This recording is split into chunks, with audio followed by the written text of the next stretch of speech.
জলপাইগুড়ির মালবাজারে নদীর জল ছড়িয়ে বাঁধ দিয়ে বদলে দেওয়া হচ্ছে নদীর গতিপথ, আর সেই জল ব্যবহার হচ্ছে চা বাগানের কাজে। স্থানীয়দের অভিযোগ, এর ফলে সবজি চাষের জন্য জল পাওয়াই যাচ্ছে না। এই নিয়েও সাফাইও দিয়েছেন বাগান মালিক। তাঁর দাবি, চা বাগান বাঁচাতেই নদীর জল নেওয়া হচ্ছে।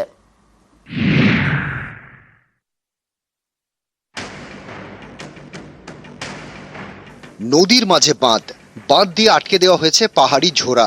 সেই জল যাচ্ছে চা বাগানে। জলপাইগুড়ির মালবাজারের ওদলাবাড়িতে চুরি হচ্ছে কালীখোলা এবং চেল নদীর জল। সেই জল ব্যবহার করা হচ্ছে চা বাগানের সেচের কাজে।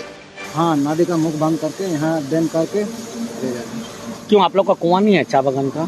कुआं में नहीं होगा, कुआं में कहाँ होगा, इतना पानी को खींचने का कुआं में तो नहीं होगा ना, इसीलिए यहाँ फ्लड बना के फिर उसको दे जा रहा है।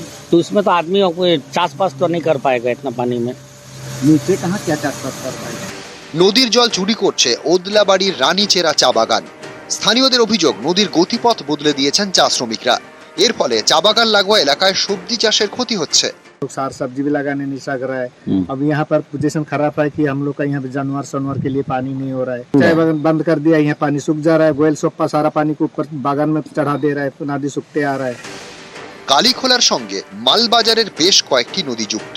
পরিবেশ প্রেমীদের দাবি, নদীর গতিপথ বদলে যাওয়ায় অন্য নদীতে জল যাচ্ছে না। জঙ্গলে নদী শুকিয়ে যাচ্ছে, বন্য প্রাণীরাও সমস্যায় পড়েছে। এ নিয়ে প্রশাসনকে জানিয়েও কাজ হয়নি বলে অভিযোগ। বহুবার মাল মহকুমা শাসককে মৌখিকভাবে এবং লিখিতভাবে আমরা ব্যাপারটা জানিয়েছি যে আপনারা অবিলম্বে এই ব্যবস্থাটা করুন, না হলে আমরা প্রকৃতিপ্রেমী সংগঠন আমরা বড় ধরনের আন্দোলনে নামতে বাধ্য হব। বাগানে 2000 লেবার আছে, 5000 ফ্যামিলি আছে। ওদের জল যদি আমরা বাগানে গাছে জল না দিই, তাহলে ওরা কিভাবে বাঁচবে? লেবাররা কিভাবে বাঁচবে বাগানটাকে? সে তো অবশ্যই আমি করছি নাকি? সব বাগানে হচ্ছে তো। চা শ্রমিকদের স্বার্থে নদীর গতিপথ বদল, পরিবেশের ক্ষতি। এভাবে চললে চা বাগান থাকবে তো? এ প্রশ্ন অনেকেরই। মালবাজার থেকে রকি চৌধুরী, নিউজ 18 বাংলা।